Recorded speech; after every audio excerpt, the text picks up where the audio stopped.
నమస్తే. ఈరోజు మనం ఆంధ్రప్రదేశ్ రాజకీయాల్లో భాగంగా రానున్న ఎలక్షన్స్లో వైసీపీ పార్టీ తరఫున 175 స్థానాల్లో ఎవరెవరు కంటెస్ట్ చేయబోతున్నారు అనేది సుదీర్ఘమైనటువంటి చర్చలు, రిపోర్ట్లు ఆధారంగా జగన్మోహన్ రెడ్డి గారు చివరగా ఒక తుది చిట్టాను విడుదల చేయడం జరిగింది. ఓవరాల్గా రానున్న ఎలక్షన్స్లో వైసీపీ తరఫున ఎవరు కంటెస్ట్ చేయబోతారనేది ఆల్మోస్ట్ ఇప్పటికే క్లియర్గా ఉంది. పిక్చర్ కూడా నిన్నటితో ఉన్న సస్పెన్స్ ఏదైతే క్లియర్ అయిపోయింది. సో ఈ విషయాల మీద నాగార్జున రెడ్డి అన్నతో మనం ఇప్పుడు ఎలా ఉండబోతుంది ఆంధ్రప్రదేశ్లో సంక్రాంతి ముందే ప్రారంభమైన ఈ రాజకీయ సంక్రాంతి సంబరాలు ఎలా ఉండబోతున్నాయో ఒకసారి మాట్లాడదాం అన్నతో. నమస్తే అన్న, వెల్కమ్ టు దక్షిణ్ టీవీ. నమస్కారం. నా పేరు భూమిరెడ్డి నాగార్జున రెడ్డి. నేను ఇంజనీరింగ్ గ్రాడ్యుయేట్ను. నాది తాడిపత్రి తాలూకా పుట్లూరు గ్రామము. నాకు మొదటి నుంచి రాజకీయాలంటే ఆసక్తి ఎక్కువ. అందులో భాగంగానే ఈరోజు ఈ స్టూడియోకి రావడం జరిగింది. నమస్కారం అన్న, వెల్కమ్ అన్న. సో సబ్జెక్ట్ మీకు ఆల్రెడీ చెప్పేశాను. సంక్రాంతి ఆంధ్రప్రదేశ్లో చాలా ఒక 2 రోజులు ముందుగానే మొదలైపోయినట్టుగా కనబడుతున్నది. ఏనా ఆంధ్రప్రదేశ్లో వైసీపీ ప్రభుత్వం అయితే తన అభ్యర్థులను ఆల్మోస్ట్ ఖరారు చేసేసేసింది. సో 3 నెలల ముందే అభ్యర్థులను ఫైనల్ చేయడము, ఎలక్షన్కి సన్నాహాలు చేసేస్తున్నారు. సో ఎలా ఉండబోతుంది ఆంధ్రప్రదేశ్ వచ్చే ఎన్నికలు అనే దానికన్నా రణరంగానికి ఒక మెట్టు ముందుగా జగన్మోహన్ రెడ్డి గారు అయితే చదరంగంలో పావులు కదిపినట్టు అత్యంత వేగంగా పావులు కదిపాడు.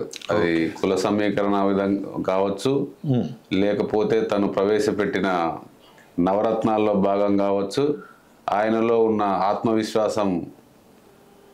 ఆత్మవిశ్వాసము, సోషల్ ఇంజనీరింగ్ అనొచ్చు, ఏ విధంగా ఎన్నికలకు సన్నద్ధమైనాడో గత 10 రోజుల నుండి మనం చూస్తున్నాము. నిన్ననే 3వ జాబితా కూడా ఇవ్వడం జరిగింది. ఆ సంక్రాంతి ఉత్సవాలు అనేవి గత వారం కిందటనే వైసీపీ పార్టీలో అయితే మొదలు పెట్టాడు, సవాలు విసిరాడు. మిగతా వాస్తవంగా చాలా మంది అభ్యర్థులు ఎలా ఉంటారంటేనా, వారు ఎవరికి ఇస్తారో చూద్దాం, వారికి ఎవరిని పోటీగా పెడదాం చూద్దాం అనేటటువంటి పందాలో ఎక్కువగా సాగుతుంటాయి. ఆ పార్టీ వాళ్ళు ఎవరికి ఇస్తారో చూసి ఎవరైతే సరైన నాయకుడు అయితే మనకు ఉంటాడు అనే పద్ధతిలో జనరల్గా ఉంటాయి. సో ఇంత అర్లీగా 3 నెలల ముందే జగన్మోహన్ రెడ్డి గారు ఈ విధంగా ప్రకటించడం అనేది ఒక రకంగా చెప్పాలంటే సాహసమైనటువంటి నిర్ణయం అనే చెప్పాలి దీన్ని.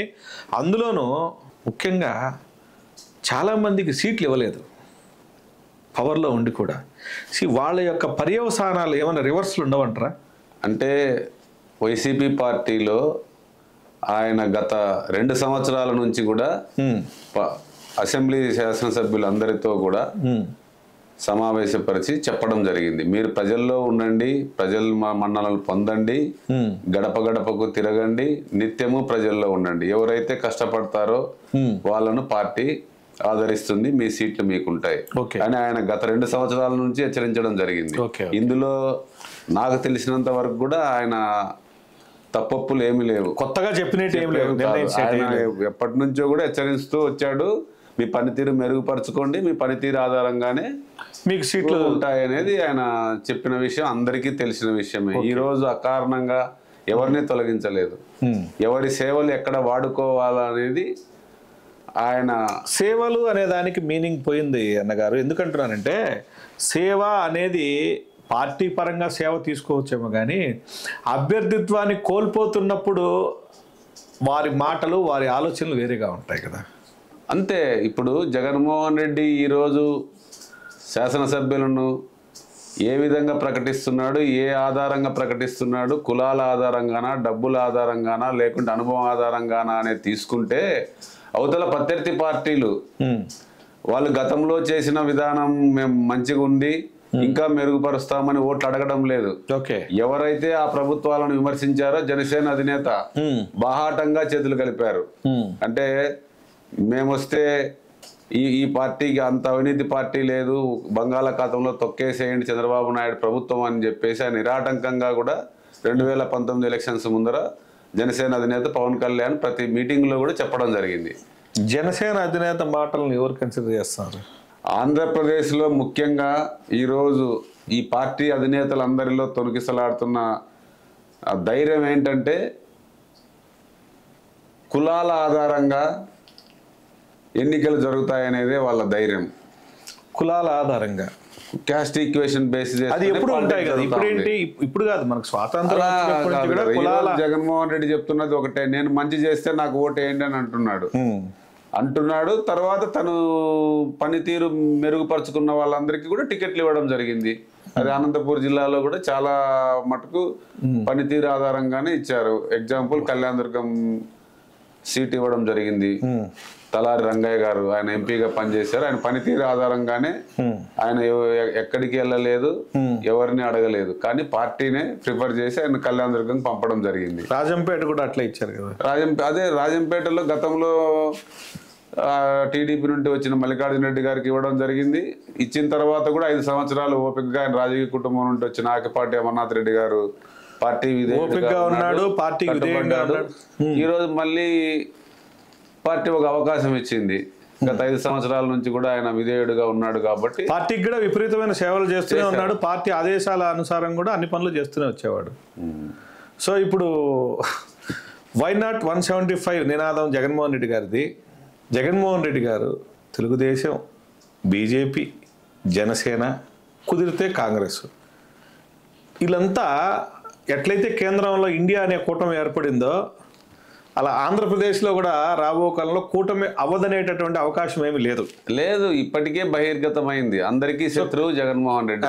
అందరికి సమిష్టిగా అందరికీ ఒకే శత్రువు, ఉమ్మడి శత్రువు జగన్మోహన్ రెడ్డి. మరి అంటే సరదాగా చెప్తున్నాను ఈ మాట, 175 సీట్లలో జగన్మోహన్ రెడ్డి కంటెస్ట్ చేస్తే చంద్రబాబు నాయుడు కనుసైగలతో 4 పార్టీలు 175 క్యాండిడేట్లను కంటెస్ట్ చేయిస్తే జగన్మోహన్ రెడ్డి అందరి గాలిలో నిలబడగలడా? అదే చెప్తున్నాడు కదా ఆయన. గత 2019లో పార్టీ ప్రభుత్వం ఏర్పడినప్పటి నుంచి ఆయన ప్రవేశపెట్టిన పథకాలు కావచ్చు, ఆయన ప్రవేశపెట్టిన ప్రభుత్వ విధానాలు, ప్రజల వద్దకే తీసుకొచ్చిన విధానం, సచివాలయ వ్యవస్థ కానీ, విద్య మీద ఆయన పెట్టిన ఎఫర్ట్స్ కానీ, లేకపోతే వైద్యం మీద పెట్టిన ఎఫర్ట్స్ కానీ, అంటే వైద్య కళాశాలలు స్థాపించి జిల్లా కేంద్రాలలో ఉన్నటువంటి హాస్పిటల్స్ను ఆధునీకరించి ఎక్విప్మెంట్స్ తెచ్చి రిక్రూట్మెంట్ కూడా చేశాడు డాక్టర్స్ను. ఈరోజు పటిష్టంగా ఉంది. 4 పార్టీల 400 మంది సభ్యుల సౌండ్లు, అంటే వారి యొక్క ప్రచార హోరులో జగన్మోహన్ రెడ్డి కొట్టుకుపోతాడు అనేది ఒక నినాదం. ఒకటైతే మనం పరిగణలోకి తీసుకోవాలా. ఒకటి ఒరిస్సాలో కానీ, లేకపోతే గుజరాత్లో కానీ, లేకపోతే నరేంద్ర మోడీ కానీ, లేకపోతే గతంలో రాజశేఖర రెడ్డి కానీ 2 పర్యాయాలు రావడం జరిగింది. వాళ్ళ పనితీరు ఆధారంగానే రావడం జరిగింది. ఈరోజు కూడా ఆంధ్రప్రదేశ్లో పరిపాలన సామాన్యులకు అందుబాటులోకి తీసుకురాగలిగాడు జగన్మోహన్ రెడ్డి. ఒక విద్య కానీ, వైద్యం కానీ, వ్యవసాయానికి కావాల్సినటువంటి వసతులు కానీ, ఆ ప్రోత్సాహకాలు కానీ, వ్యవసాయ కేంద్రాలు లేదా వ్యవసాయ రైతు భరోసా కేంద్రాలని పెట్టారు. నిజంగా వాటి ద్వారా రైతులకు సేవ అందుతుందంటారా? 100% అందుతుంది. ఏ మారుమూల పల్లెలకు వెళ్ళినా కూడా ప్రతి 4,000 జనాభాకు ఒక సచివాలయ కేంద్రం కానీ, మరియు రైతు భరోసా కేంద్రము, హెల్త్ సెంటర్లు కూడా కట్టివ్వడం జరిగింది. ప్రతి చోట కూడా అవి ఫంక్షన్ కూడా జరుగుతున్నాయి. ముఖ్యంగా ఏంటంటే జగన్మోహన్ రెడ్డి గారి రేపటి నినాదము, చంద్రబాబు నాయుడు వస్తే ఇవన్నీ కూడా ఆగిపోతాయి, మేమొస్తే ఇంకా గ్రామీణ ప్రాంతాలకు, అట్టడుగు వర్గాల వారికి ఇంకా మరింత స్ట్రెంథన్ చేసి వాటిని వ్యవస్థలను, సచివాలయ వ్యవస్థ కానీ, రైతు భరోసా వ్యవస్థ కానీ, హెల్త్ క్లినిక్లు కానీ, ఇవన్నీ కూడా చేస్తానని చెప్తాడు. దానికి నిదర్శనమే గత 4.5 సంవత్సరాలు, అంటే 5 సంవత్సరాలు. మీరు వైసీపీ పార్టీ అధికారంలోకి వచ్చిన తర్వాత అమ్మఒడి అని ఇంట్లో 4 పిల్లలున్న ఒక్క పిల్లాడికే లేదా ఒక్క అమౌంటే వస్తుంది. అంటే లైక్ ఎంతమంది పిల్లలున్నా తల్లికి ఇచ్చే ప్రోత్సాహకం మాత్రం ఒకటే అమౌంట్. అదే చంద్రబాబు నాయుడు గారు అధికారంలోకి వస్తే ఇంట్లో 4 పిల్లలున్నా 4కి ప్రోత్సాహకం ఇచ్చి తల్లిని ప్రోత్సహించి బడులకు వెళ్ళే విధంగా పూర్తిగా సహాయం చేస్తామని చెప్పి అంటున్నారు. అప్పుడు మీరు ఇచ్చినది ఎక్కువనా, వాళ్ళు ఇవ్వబోయేది ఎక్కువనా? అక్కడే చంద్రబాబు నాయుడు గారు అనుభవం ఉన్నటువంటి వ్యక్తి, 3 పర్యాయాలు ముఖ్యమంత్రిగా పరిపాలించిన వ్యక్తి పప్పులో కాలేశాడు. అక్కడే ఒక పెన్షన్ ఇస్తూ, ఒక అమ్మ ఒడి ఇస్తూ, ఒక రేషన్ కార్డుకు ఒక చేయూత ఇస్తూ, ఇట్లాంటి పథకాలన్నీ కూడా కండిషన్స్ అమలు చేస్తేనే జగన్మోహన్ రెడ్డి గారు ఎన్నో రంగాలను వైఫల్యం చెందించాడు, వ్యవస్థలనే కుప్పగూల్చాడు అని చెప్తున్నటువంటి అనుభవం ఉన్నటువంటి మన మాజీ ముఖ్యమంత్రి చంద్రబాబు నాయుడు గారు ఈ రోజు 3 పిల్లలుంటే 4 పిల్లలుంటే ఇస్తామంటున్నాడు కదా, అది ఏ విధంగా ఇవ్వగలుగుతాడు, ఏ విధంగా మిగతా రంగాలను ముందుకు మీరు ఎలా ఇచ్చారు అలాగే ఇస్తామంటున్నాడు. అందుకే కదా ఆయన అంటున్నాడు కదా, శ్రీలంక అయింది, అది అయింది, ఇప్పుడు బాగా నెక్స్ట్ ఎట్ అవుతుంది. అది ఎప్పుడో 6 నెలల అక్కడే ఆయన ఓటమిని ఒప్పుకుంటూ ఒక శాసనసభ్యుడు కూడా చంద్రబాబు నాయుడు లాంటి విజనరీ లీడర్స్ ని మీరు అంత ఒక్క మాటలో తీసేయడం అవే పనేనా? అది ముమ్మాటికి నిజం. ఆయన ఇప్పటికీ కూడా నిజాలు చెప్పకపోవడమే ఆయన చేస్తున్నటువంటి పెద్ద తప్పు. అదే ఓటమికి నాంది. ఆయన చెప్తున్నాడు గృహలక్ష్మి ఇస్తానంటున్నాడు, ప్రతి 18 ఏళ్ళు నిండిన ప్రతి మహిళకు వృత్తి ఇస్తాడు. ఓకే, నేను రాజకీయ కుటుంబం నుండే వచ్చా. మా అమ్మ గతంలో కూడా సర్పంచ్ పుట్లూరు పంచాయతీకి. ఆ రోజు కూడా చెప్పాడు ఆయన, నిరుద్యోగ వృత్తి ఇస్తానన్నాడు, రుణమాఫీ చేస్తానన్నాడు, ఎన్టీఆర్ సుజల స్రవంతి పథకం అన్నాడు. ఎలక్షన్స్ చివరిలో పెన్షన్ కూడా ఆయన 2000 చేయడం జరిగింది. ముందు నుండి 2000 చేయలేదు ఆయన. ఓకే, ఎలక్షన్స్ కాబట్టి చేశాడు. చివరిలో ఎలక్షన్స్ కాబట్టి ఎన్టీఆర్ స్రవంతి పథకానికి ఫౌండేషన్ వేసాడు. ఊర్లలో ఎక్విప్మెంట్స్ కూడా రాలేదు. నిరుద్యోగ వృత్తి అసలుకే ఇవ్వలేదు. ఎవరు ఇవ్వద్దన్నారు. ఈ రోజు మళ్ళీ ఆయన కొత్తగా చెప్తే 3000 రూపాయలు ఇవ్వటం అనేది నిరుద్యోగ వృత్తి అంటే ఏ ఆధారంగా ఇస్తావు? 10th క్లాస్ పాస్ అయిన వాళ్ళకి ఇస్తావా, ఇంటర్మీడియట్ వాళ్ళకి ఇస్తావా, వయసు ఆధారితంగా చెప్పండి. వయసు ఆధారితంగా ఇస్తారండి. అదే చెప్తున్నా. 18 ఏళ్ళు చెప్పాడు స్పష్టంగా, 18 ఏళ్ళు నిండిన ప్రతి మహిళకు ఇస్తానని చెప్పాడు. ఒక్క నిమిషం మనము చంద్రబాబు నాయుడు చెప్పిన విధంగానే జగన్మోహన్ రెడ్డి ప్రవేశపెట్టిన నవరత్నాల వల్ల ఒక శ్రీలంక అవుతుంది, ఒక ఎడారి అవుతుంది అని చెప్పింది నిజమని ఒక నిమిషం అనుకుందాము. ఈయన చెప్తున్నటువంటి ఈ మేనిఫెస్టో అమలు అవుతే ఏ విధంగా ఉంటుందో ఆంధ్రప్రదేశ్ ఒకసారి ఊహించుకోమనండి. సకాలంలో జీతాలు ఇవ్వలేదని మాట్లాడతాడు, ఇరిగేషన్ ప్రాజెక్టులు చేయలేదని మాట్లాడతాడు. ఏ విధంగా చేస్తారో ఆయన. ఆంధ్రప్రదేశ్ లో అభివృద్ధి జరగలేదు అనేది స్పష్టమైన తెలుగుదేశం వారి నినాదము. మీరు జరిగిందంటారా, జరగలేదంటారా? ఒక్కటే వాళ్ళు చేస్తున్న వింత ప్రచారం ఏంటంటే, ఒక సైడ్ ఏమో ప్రతి ఊర్లో కూడా గ్రావెల్ అక్రమ రవాణా అంటారు, శాండ్ అక్రమ రవాణా అంటారు. ఇవి రెండు దేనికి వాడతారండి? దేనికి వాడతారండి? బిల్డింగ్లు అంటే ఏంటండి? అభివృద్ధి కాదా అండి? వాళ్ళే మాట్లాడుతున్నారు కొల్లగొట్టారు అని, మళ్ళీ వాళ్ళే మాట్లాడుతున్నారు ఎక్కడ అభివృద్ధి జరగలేదని మాట్లాడుతున్నారు. ఏది కరెక్ట్, ఏది ఇది వాళ్ళే తెలుసామనండి. అభివృద్ధి అంటే మీ మతంలో కేవలం బిల్డింగ్లు కట్టడమేనా? బిల్డింగ్లు కట్టడం అని అభివృద్ధి అని అనడం వల్ల ఒక కన్స్ట్రక్షన్ రంగంలో ఎంతో మందికి ఉపాధి అవకాశాలు ఉంటాయి. ఒక సపోజ్ ఇదే సచివాలయ వ్యవస్థ తీసుకోండి, లేకుంటే మా తాడిపత్రి ప్రాంతంలో సిమెంట్ ప్లాంట్లు తయారవుతా ఉన్నాయి. కన్స్ట్రక్షన్ రంగంలో సాంకేతిక నిపుణులు కానీ, ఎంప్లాయర్స్ కానీ, ఎక్విప్మెంట్స్ కానీ ఎంతమంది డ్రైవర్స్, ఎంతమంది ఆపరేటర్స్, వీళ్ళందరికీ ఎంతమందికి ఉపాధి ఉంటుంది. రాయలసీమ ప్రాంతంలో ముఖ్యంగా మనకు గనులు ఉంటాయి, ఇవన్నీ కూడా లైమ్ స్టోన్ ఉంటాయి. దాని ఆధారితంగానే సిమెంట్ తయారవుతాం, మనకు తెలిసిన విషయమే. ఇవన్నీ ఎందుకు జరుగుతున్నాయి? అది అభివృద్ధి కాదా? ఇసుక అక్కడికి వెళ్ళడం తప్ప ఇవి వాళ్ళు మాట్లాడేది ఒకటే, మట్టి తింటున్నారు, ఇసుక తింటున్నారు, దేన్ని వదలడం లే అని మాట్లాడుతున్నారు. దేనికోసం వాడతారు అవి? అంతేలేండి, కన్స్ట్రక్షన్ యాక్టివిటీస్ కదా. వాళ్ళు అడగాల్సింది మట్టికి, శాండ్ కు ఏదన్నా ఉంటే రాయల్టీలు కడుతున్నారా లేదా, ఇట్లాంటివి మాట్లాడాల. ఒక సైడ్ ఏమో దోపిడీ చేస్తున్నారంటున్నారు, మట్టిని కూడా దోపిడీ. ఒక సైడ్ ఏమో అభివృద్ధి లేదని మాట్లాడుతున్నారు. ఏది కరెక్టో వాళ్ళే తెలుసమనండి. ప్రతి నియోజకవర్గంలో ఎమ్మెల్యేల మీద అవే ఆరోపణలు చేసుకుంటూ వెళ్ళాడు మన మందలగిరి లోకేష్ బాబు. సైకో పోవాలి, సైకిల్ రావాలి అనేది వాళ్ళ నినాదం. ఒక ముఖ్యమంత్రిని లేదా ప్రజాస్వామ్యబద్ధంగా ఎన్నుకోబడినటువంటి ఒక శాసనసభ్యుడు ఒక ముఖ్యమంత్రిని సైకో అంటుంటే, ఈరోజు తెలుగుదేశం పతనానికి నాంది అదే. ఈ రోజుటి వరకు కూడా గౌరవనీయులైన ముఖ్యమంత్రి జగన్మోహన్ రెడ్డి గారిని ఈ రోజు కూడా వాళ్ళు గుర్తించలేదు, వాళ్ళు సంబోధించేది కూడా జగన్. జగన్ అనే వ్యక్తి ఒక వ్యక్తి కాదు, ఈ మన ఆంధ్రప్రదేశ్ రాష్ట్రానికి ముఖ్యమంత్రి. ఆ పీఠాన్ని అందరము గౌరవించాల్సిందే. అందులో భాగంగా 3 సార్లు ముఖ్యమంత్రి అయినటువంటి చంద్రబాబు నాయుడు గారు సామాన్య కుటుంబం నుండి వచ్చిన వాడికి ఈ రోజు గౌరవ మర్యాదలు లేకుండా మాట్లాడుతున్నారు అన్ని రాజకీయ పార్టీలు, సోషల్ మీడియా అంటే ఇందులో భాగమే. నా అభిమాన నాయకుడిని మీరు మాట్లాడితే మేము మాట్లాడతాం మీ నాయకుని అని మాట్లాడతారు. ఆ ఊరికి ఈ ఊరు ఎంత దూరము, ఈ ఊరికి ఆ భాగంలోనే ఈ రోజు అంత పెద్ద వ్యక్తి. జనసేన తెలుగుదేశం ఆల్రెడీ కలిసిపోయి ఉన్నాయి. వీరితో బీజేపీ కలిసిందని ఆల్రెడీ ఊహాగానాలు లేదా పురంధేశ్వరి గారి కొన్ని డైరెక్ట్ స్టేట్మెంట్స్లో అర్థమవుతుంది. ఇప్పుడు జనసేన బీజేపీ అంతే, సారీ టీడీపీ జనసేన అంటే టీపీ జా విత్ బీజేపీనా, టీపీ జా విత్ కాంగ్రెసా? లేదు, ఈరోజు న్యూస్ పేపర్లో వచ్చిన సమాచారం ఏంటంటే బీజేపీ అధిష్టానం కూడా కేంద్ర నాయకత్వము 179 సీట్లకు 175 సీట్లకు బయోడాటాస్ పంపిమ్మని చెప్పేసి జరగడం జరిగింది. వీళ్ళు తొక్కి పెట్టారని రాష్ట్ర నాయకత్వం అది పంపించకుండా జరిగిందంట. వాళ్ళు సీరియస్ గా మందలించారనేది నేను కొన్ని న్యూస్ పేపర్స్ లో విన్నాను. అవి హడావిడిగా పంపడం జరుగుతా ఉంది అనేది తెలిసిన విషయం. వాళ్ళు ఒంటరిగానే వెళ్తారనేది ఉంది వాళ్ళకు.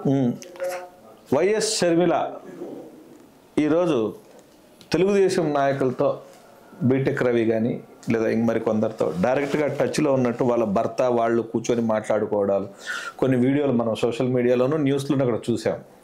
అంటే షర్మిల గారు టీడీపీతో అలయన్స్లోకి పోయే అవకాశాలు ఏమైనా ఉన్నాయా? ఒక్కటే, ఇక్కడ ఉమ్మడి శత్రువు జగన్మోహన్ రెడ్డి.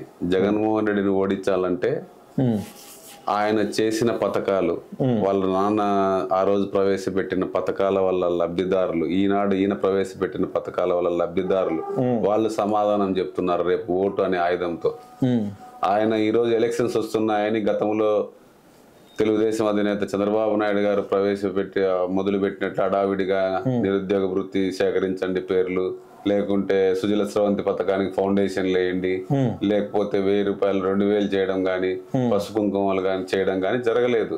ఆయన ప్రమాణ స్వీకారం చేసిన మొదటి రోజు నుంచే ఈ సంక్షేమ పథకాలు ప్రజల వద్దకు తీసుకెళ్లాడు. కులం చూడం, మతం చూడం, పార్టీలు చూడమనే జగన్మోహన్ రెడ్డి గారి, మీ మాట కట్టొస్తారు, జగన్మోహన్ రెడ్డి గారి గెలుపుకు కేవలం సంక్షేమ పథకాలనే నమ్ముకుని ఎలక్షన్లోకి వెళ్తున్నాడా లేదా మరో కొత్త నినాదం ఏదైనా తీసుకోబోతుంది? సంక్షేమ పథకాలతో పాటు అట్టడుగు స్థాయి వర్గాలకు ఏ విధంగా మేలు చేయవచ్చో ఒక సచివాలయ వ్యవస్థ ద్వారా కానీ, ఒక రైతు భరోసా ద్వారా కానీ, లేకపోతే ప్రైమరీ హెల్త్ సెంటర్ల ద్వారా కానీ, లేకపోతే మెడికల్ కాలేజీలు స్థాపించి పేద విద్యార్థులకు మెరిట్ కోటాలో ఏ విధంగా అయితే సీట్లు తెచ్చుకోగలుగుతారో, సీట్లు పెరగడం వల్ల కూడా మన ఆంధ్రప్రదేశ్ రాష్ట్రంలో ఎక్కువ మందికి అవకాశాలు ఉంటాయి. మరియు మత్స్యకారులకు కానీ, సముద్ర ట్రాన్స్పోర్టేషన్స్ కానీ, ఇవన్నీ పోర్టులు కూడా ఆయన నిర్మాణం జరుపుతున్నాడు. వాటి అభివృద్ధిలో భాగంగా ఎంతవరకు తయారైనవి కూడా ప్రచురితం జరుగుతూ ఉంది. ఎంత ఖర్చు పెట్టారు ఏంటి అనేది, ఇరిగేషన్ ప్రాజెక్టులు ఇవన్నీ కూడా. ఒకటైతే వాస్తవము, ఆయన ఎలక్షన్స్కు ఒక నినాదంతో వెళ్ళాడు, నవరత్నాలు. అందులో భాగంగానే దాదాపుగా ఆయన చేశాడని ఆయన అంటున్నాడు. మంచి చేస్తేనే వేయండి అంటున్నాడు. ఆయన ఏమి వేరే విధంగా ఏం చెప్పలేదు. 3 పర్యాయాలు పరిపాలించిన చంద్రబాబు నాయుడు గారు నేను పలానా పథకం వల్ల మీరు లబ్ధి పొందారు, నేను చేస్తే మీరు ఓట్లు వేయండి, నేను ఇంకా గతంలాగా మంచిగా చేస్తానని చెప్పడంలే. గతంలో చేయలేని 35 సంవత్సరాల్లో చేయలేనిది 5 సంవత్సరాల్లో చేస్తానంటున్నాడు ఆయన పెద్ద ఆయన. మన ఆంధ్రప్రదేశ్ రాష్ట్రంలో ఎవరు ఒప్పుకోకపోయినా రాజకీయ దురంధరుడు. ఆయన ఏం చెప్తున్నాడు? 20 లక్షల ఉద్యోగాలు ఇస్తానంటున్నాడు. ఏ విధంగా ఇవ్వగలుగుతాడు? మరొకసారి మోసం చేయడమే కదా. చంద్రబాబు నాయుడు హామీలు ఇచ్చాడు. మీరు 6 లక్షలు ఇవ్వగలేదు, ఆయన 20 లక్షలు ఇవ్వలేడా? 6 లక్షలు అని కాదు కదా, ఆయన వాస్తవాలు కదా ఆయన అంటున్నది. వైసీపీ ప్రభుత్వం 6 లక్షల ఉద్యోగాలు కల్పించాము అన్నారు కదా. మీరు 6 చేయగలిగిన అతను 20 లక్షలు చేయలేడా? ఎలా చేస్తారు? అదే కదా చెప్తున్నది. ఇప్పుడు 20 లక్షలు చేయాలన్నప్పుడు గతంలో మీ దగ్గర ఉన్న మంత్రదండము చంద్రబాబు చేతిలో లేదు. చంద్రబాబు నాయుడు దగ్గర ఉన్న మంత్రదండం ఒకటే, హామీలు ఇవ్వడం, వచ్చిన తర్వాత తుంగలో తొక్కడం. 14లో కూడా హామీలు ఇచ్చాడు, ఎవరు వద్దని లేదు చేయమనడానికి. రాష్ట్రం, ఉమ్మడి రాష్ట్రం 10 సంవత్సరాలు రాజధాని హైదరాబాద్ ఉన్నా కూడా ఆయన అంత అనుభవంలో కూడా చేసిన పెద్ద తప్పు ఇక్కడి నుంచి వెళ్ళిపోవటం. దాని పర్యవసానమే మనకు రావాల్సినవి వదులుకోవాల్సి వచ్చింది హైదరాబాద్ మీద హక్కు. ఈ రోజు ఎందుకు వెళ్ళిపోవాల్సి వచ్చింది? అంత ఎవరు బొమ్మన్నారు ఆయన? అదే చెప్తున్నాము, ప్రతిదీ ఆంధ్రప్రదేశ్ రాష్ట్రం కోసం పాటుపడ్డానని చెప్తాడు. ఇప్పుడు ఏం చెప్తున్నాడు? గతంలో 35 సంవత్సరాల్లో చేయింది 5 సంవత్సరాల్లో చేస్తానంటున్నాడు. ఇంకా అక్కడే ఉంది ఆయన డొల్లతనం. 3 సార్లు నేను చేయలేదని ఒప్పుకుంటున్నాడు. ఆయన ఏం చెప్తున్నాడు? గతంలో చేశాను, దాని కంటిన్యూయేషన్ ఇప్పుడు కూడా చేస్తానని చెప్పడంలే. గతంలో చేసిన 30 సంవత్సరాల్లో చేయింది ఈ 5 సంవత్సరాల్లో చేస్తానని చెప్తున్నాడు. కుప్పం సభలో మీటింగుల్లో కూడా ఎక్కడ చూసినా కూడా ప్రభుత్వ అధికారులు, ప్రభుత్వ యంత్రాంగం జగన్మోహన్ రెడ్డి గారి ప్రభుత్వం మీద పూర్తి వ్యతిరేకతతో ఉంది అనేది ఒక చర్చ జరుగుతుంది. కానీ దానివల్ల ఏదైనా నష్టం జరగదా? ఎందుకుంది? ఎక్కువ శాతము ఉద్యోగస్తులు కానీ, వ్యాపారస్తులు కానీ, రిటైర్డ్ ఎంప్లాయర్స్ కానీ అందరిలో ఉన్న భావన ఒక్కటే, సామాన్యుడికి మంచి చేస్తున్నది ఈ ప్రభుత్వం అనేదే. వాళ్ళ ఎంతసేపు మాట్లాడుకున్నా కూడా వాళ్ళ లాస్ట్ కన్క్లూజన్ ఏంటంటే సామాన్యుడికి మేలు జరుగుతా ఉంది ఈ ప్రభుత్వంలో. మధ్యతరగతి వారికి అవసరం లేదా? మధ్యతరగతి వారికి కూడా ప్రతి ఒక్కరికి పథకాలు ఇవ్వడమే ఒకటని కాదు, రాజకీయ జోక్యం లేకుండా, అధికారుల జోక్యం లేకుండా మొట్టమొదటిసారిగా అంబేద్కర్ గారి ఆశయాలు కానీ, జాతిపిత గాంధీ గారు కానీ అందరికీ సమాన హక్కే, ఫలాలు అందరికీ అందాల అర్హత ఉంటే అనే నినాదాన్ని నిజం చేసినటువంటి వ్యక్తి మొట్టమొదటిసారైనా కూడా పరిపాలనను అతి తక్కువ కాలంలోనే ఇంత వేగంగా చేసిన ముఖ్యమంత్రి ఎవరు ఉండరు. కొన్ని తప్పొప్పులు జరిగిండొచ్చు, కానీ అత్యంత వేగంగా ఒకవైపు ఉద్యోగస్తుల రిక్రూట్మెంట్, అందులో ఈ గడిచిన 4.5 సంవత్సరంలో 2 సంవత్సరాలు కరోనాకే వెళ్ళింది. మీ అందరికీ తెలుసు, అందరికీ తెలుసు. నేను జగన్మోహన్ రెడ్డి నెక్స్ట్ పాయింట్, మద్యం ధరలు పెంచడమే కాకుండా దశల వారీగా తీసేస్తాను అన్నటువంటి మాట ఏదైతే ఉందో అది 5 ఏళ్లకు కూడా పూర్తిగా కాలేదు. అంటే అది నెక్స్ట్ అన్న అమలు అవుతుందా, కంటిన్యూ అవుతుందా? అంటే లిక్కర్ కన్జంప్షన్ అంటే వాల్యూమ్ ఇన్ లీటర్స్ లో పోల్చుకుంటే గతం కన్నా ఇప్పుడు తక్కువ కన్జ్యూమ్ అవుతా ఉంది. ఎందుకంటే ధరలు పెరగటం వల్ల. అంతేగాని తాగుడు ఆపడం వల్ల, బెల్ట్ షాపులు తగ్గించడము, పర్మిట్ రూమ్లు లేకుండా చేయడము, ఇవన్నీ కూడా జరిగినాయి. ధరలు పెరగడం వల్ల కూడా ఎక్కువ మంది కూడా మద్యము తాగడం అనేది చాలా తగ్గించారు అనేది. ఏ బ్రాందీ షాపుల్లోకి వెళ్ళినా కూడా అక్కడ లోకల్ కన్జంప్షన్స్ కానీ లేకపోతే లెక్కలు కానీ విడుదల చేసింది ప్రభుత్వం. మనము మద్యమే హానికరము, దాని మీద చర్చ అనేది తప్పు. చర్చ అంటే వ్యవస్థలో అది ఇప్పుడు భాగంగా ఉన్నందువల్ల అదే చెప్పాడు కదా, ఆ ధరలు చూసే షాక్ కొట్టాలా, ఆ విధంగానే ఉన్నాయి. కానీ దురదృష్టవశాత్తు ప్రతిపక్షాలే అంటున్నాయి మేము వస్తే 50 రూపాయలకే చీప్ లిక్కర్ ఇస్తాం. రోడ్లు ఎప్పుడు బాగుపడతాయి ఆంధ్రప్రదేశ్? రోడ్లు అనేటివి నేషనల్ హైవేస్ కాదు, ఐఎమ్ నాట్ టాకింగ్ అబౌట్ రోడ్లు అనేటివి అభివృద్ధిలో భాగమే. ఎప్పుడు నిరంతరము రోడ్లు డెవలప్మెంట్ అనేది జరుగుతూనే ఉంటుంది. అంటే గతంలో వాళ్ళు 5 సంవత్సరాలు ఏ రోడ్లు వేయలేదా? ఆ రోజు కదా, ఆ రోజు ఇప్పుడు కదా చెప్పండి. 5 సంవత్సరాలు అందుకే కదా నేను అనటం అనేది 5 సంవత్సరాలు పాడవుతాయి. అలా కాదన్న, ఇప్పుడు 5 సంవత్సరాలకి రోడ్లు అందుకే కదా, అందుకే వాళ్ళకి 23 మీకు 150 అనటం లేదంటే వాళ్ళు ఏం మాట్లాడుతున్నారు, మేము రోడ్లు వేసామంటున్నారు. వాళ్ళ గురించి వదిలేయండి. అంటే నాణ్యత లేకుండా వేసారా? నేను వైసీపీ పార్టీ నేరుగడుతున్నా. I'm not talking about, I'm not supporting to any TDP. నేనేం అడుగుతున్నానంటే వాళ్ళు చెయ్యలేదు కాబట్టి వారిని పక్కన పెట్టారు, మీరు చేస్తున్నారా లేదా? మీ అందరికీ తెలిసి ప్రభుత్వం వచ్చిన తర్వాత 2 సంవత్సరాలు కరోనానే ఎదుర్కోవడం జరిగింది. కరోనా ఆ విపత్కర పరిస్థితుల్లో పేద ప్రజల్ని ఏ విధంగా ఆదుకుందో ఈ ప్రభుత్వం ప్రతి ఒక్కరికి తెలుసు. ఆ 2 సంవత్సరాలు పోవడము తర్వాత ఆయన తీసుకున్న నిర్ణయాలలో సచివాలయ వ్యవస్థ కానీ, నాడు నేడు కానీ, హాస్పిటల్స్ కానీ, స్కూల్స్ కానీ, గ్రామీణ ప్రాంతాలలో ఎన్ఆర్జేఎస్ ద్వారా రోడ్లు వేయడం కానీ ఇవన్నీ కూడా జరుగుతుంది. వాళ్లకు జగన్మోహన్ రెడ్డిని విమర్శించడానికి ఏమీ లేక ఈ ప్రభుత్వాన్ని రోడ్లు వేయలే, లేకపోతే ఉద్యోగస్తులకు జీతాలు వేయలే 1వ తారీఖే, లేకపోతే ఎడారి అయిపోతుంది, ఇవన్నీ మాట్లాడుతున్నారు. అదే వాళ్ళే మీ భవిష్యత్తుకు బాబు గ్యారెంటీ అనే పేరుతో ఇంటింటికి వెళ్ళి మీరు ముగ్గురిని కంటే 45,000 ఇస్తాము, ఇది నిరుద్యోగ భృతి ఇస్తాము, లేకపోతే 18,000 నిండిన అమ్మాయిలకు 15,000 ఇస్తాము, 1,500 ఇస్తాము. అది ఓన్లీ మినీ మేనిఫెస్టో, ఇంకా ఒరిజినల్ మేనిఫెస్టో రావాల్సింది ఉండదు. అదే చెప్తున్నాం కదా, రాష్ట్రానికి మార్గదర్శకుడు ఆంధ్రప్రదేశ్ రాష్ట్రం నుంచి కూడా ఒక చిన్న సాధారణ కుటుంబం నుంచి వచ్చిన వ్యక్తి 3 పర్యాయాలు ముఖ్యమంత్రిగా చేయడం జరిగింది ఉమ్మడి రాష్ట్రంలో, 2 సార్లు విభజిత ఆంధ్రప్రదేశ్లో. ఆయన మనకు చెప్పాల్సిన సందేశం ఏంటంటే ఈ విధంగా చేస్తే బాగుపడుతుంది, ఈ విధంగానే చెప్పాల. ఆయన కూడా ఈరోజు మళ్ళీ కూడా గతంలో లాగా ఆయన ఎప్పుడు ఏమి చెప్పినా కూడా వాగ్దానాలు నెరవేర్చాడు. దానికి ఉదాహరణ 2014లో ఆయన చెప్పినటువంటి రుణమాఫీ కానీ, నిరుద్యోగ వృత్తి కానీ, ఏదైనా తీసుకోమనండి, ఏం నెరవేర్చాడో. వై నాట్ 175 అనే వర్డ్స్ని వైసీపీ నిలబెట్టుకోబోతుందా లేదా? అక్షరాల 100% అందులో భాగంగానే ఈరోజు ఈ సీట్ల మార్పిడి కానీ, పనితీరు ఆధారంగా కానీ, సర్వేల ఆధారంగా కానీ ఆయన చేయడం జరుగుతూ ఉంది. ఆయన ఈరోజు కొందరి శాసనసభ్యులకు సీట్లు తిరస్కరించడం అంటూ జరుగుతూ ఉందంటే, గతంలో ఆయన 2-3 సార్లు శాసనసభ్యులందరితో సమావేశపరిచి చెప్పాడు, అన్న మీ పనితీరు బాగలేదు, ఎవరైతే ప్రజల దగ్గరగా ఉంటారో వాళ్ళకు ఉంటాయి, లేకపోతే మా పార్టీ నిర్ణయం తీసుకోవాలా, ఈ పార్టీ మీద అనేక బడుగు బలహీన వర్గాలు ఆధారపడ్డారు, ఇది మన కోసం పెట్టిన పార్టీ కాదు అనేది ఆయన నినాదం. షర్మిల గారు ఆంధ్రప్రదేశ్ కాంగ్రెస్ పగ్గాలు చేపడితే జగన్మోహన్ రెడ్డి గారి పరిస్థితి ఏంటి? ఏమీ లేదు, ఒకరికే ఉంటుంది. ఏ ఫ్యామిలీలో అయినా లెగసీ అనేది ఒకరికే వస్తుంది.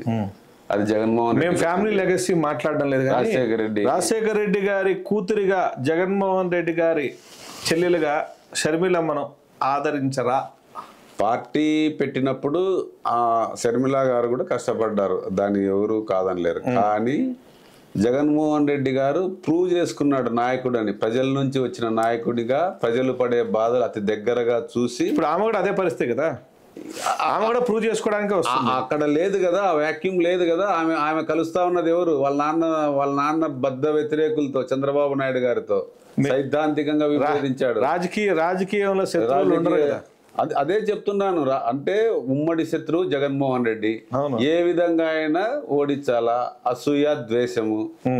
ఆయన మంచిగా పరిపాలిస్తున్నాడు, అవకాశం ఇస్తే ఒక ఒరిస్సాలో లాగా బిజు జనతా దళ్ నవీన్ పట్నాయక్ లాగా ఆయన నేను 30 ఏళ్ళు ఉంటా, మా నాన్న ఫోటో పక్కన నా ఫోటో ఉండాలా అనే దిశగా ఆయన అడుగులేశాడు. కరెక్ట్. ఎంతో మందితో ఎన్నో. సరే, అవన్నీ బాగానే ఉన్నాయి, అవన్నీ బాగున్నాయి, మేము కాదన్నాం లేదు, అవన్నీ కూడా ఓకే. ఒకే కుటుంబంలో నుంచి నీ తోడ పెరిగినటువంటి చెల్లెలు రేపు నిన్ను విమర్శిస్తే నీ దగ్గర సమాధానం ఉందా? ప్రభుత్వాన్ని కానీ ముఖ్యమంత్రిని కానీ విమర్శిస్తే సమాధానం చెప్పేది ఆయన ప్రవేశపెట్టిన పథకాల వల్ల లబ్ధిదారులు ఉంటారు కదా, రాజకీయాలలో చెప్తా ఉంటారు. ఒక వ్యక్తిని విమర్శిస్తే వ్యక్తి కాదంట సమాధానం చెప్పాల్సింది. ఆయన ప్రవేశపెట్టిన పథకాలు కానీ లబ్ధిదారులు కానీ వాళ్ళు సమాధానం చెప్తారంట. అందులో భాగంగానే ఈ రోజు రామారావు గారు కానీ, నందమూరి తారక రామారావు గారు కానీ, రాజశేఖర రెడ్డి కానీ ఈ రోజు కూడా రాజకీయాలలో మన ఉమ్మడి ఆంధ్రప్రదేశ్ రాష్ట్రాలలో ఎందుకు అనుకుంటున్నారంటే వాళ్ళు ప్రవేశపెట్టిన పథకాల వల్ల లబ్ధి పొంది ఈ రోజు సంఘంలో ఒక విధమైన స్థానాలలో ఉన్నారు అన్ని చోట్ల. ఈ అవకాశాలు ఈ రోజు అంటే మంచిని మంచి, చెడును చెడు అనే ఇది లేకపోవడం వల్ల ఆంధ్రప్రదేశ్ రాష్ట్రం అట్లా అవుతా ఉంది. సంక్రాంతి సందర్భంగా మీ యొక్క అభిప్రాయము, మీ యొక్క ఆలోచనలు, పార్టీ విషయాలు తెలియజేసి మా అందరికీ తెలియని విషయాలు చెప్పినందుకు సంతోషం. రానున్న సంక్రాంతి పండుగ సందర్భంగా మీకు సంక్రాంతి శుభాకాంక్షలు అన్నగారు. మీరు మా ప్రేక్షకులకు శుభాకాంక్షలు తెలియజేయాలని కోరుకుంటున్నాం. దక్షిణ టీవీ ద్వారా ప్రేక్షకులకు అందరికీ కూడా సంక్రాంతి శుభాకాంక్షలు. ఈ సంక్రాంతి సందర్భంగా నేను ఒక్కటే చెప్తున్నా, ప్రజలకు, సామాన్య ప్రజలకు మంచి చేస్తున్న ఈ ప్రభుత్వాన్ని మరొక్కసారి ఆశీర్వదించి, అందరూ కూడా ప్రభుత్వాన్ని ఆశీర్వదించి మరొక్కసారి ఒక 5 సంవత్సరాలు ఈ ప్రభుత్వమే వస్తే జగన్మోహన్ రెడ్డి నేతృత్వంలో ఇంకా బలపడతాయి గ్రామీణ ప్రాంతాలనే ఉద్దేశమే మా అందరిలో ఉన్నది. మరొక్కసారి ప్రేక్షక దేవుళ్ళందరికీ కూడా సంక్రాంతి శుభాకాంక్షలు. ఇట్లు మీ భూమిరెడ్డి నాగార్జున రెడ్డి. ఇలా ఈరోజు మన నాగార్జున రెడ్డి అన్నగారితో ఆంధ్రప్రదేశ్లో జరుగుతున్నటువంటి సంక్రాంతి ముందే ప్రారంభమైనటువంటి రాజకీయ సంబరాలను చర్చించుకోవడం జరిగింది. మరొక ముఖ్యమైన వ్యక్తితో మరొక ప్రధానమైన అంశంతో మరొకసారి చర్చలోకి వద్దాం. మా ఈ వీడియో నచ్చినట్లయితే లైక్ చేయండి, షేర్ చేయండి, దయచేసి కామెంట్ చేయండి. సబ్స్క్రైబ్ చేసుకున్నట్లయితే సబ్స్క్రైబ్ చేసుకోండి. Thank you.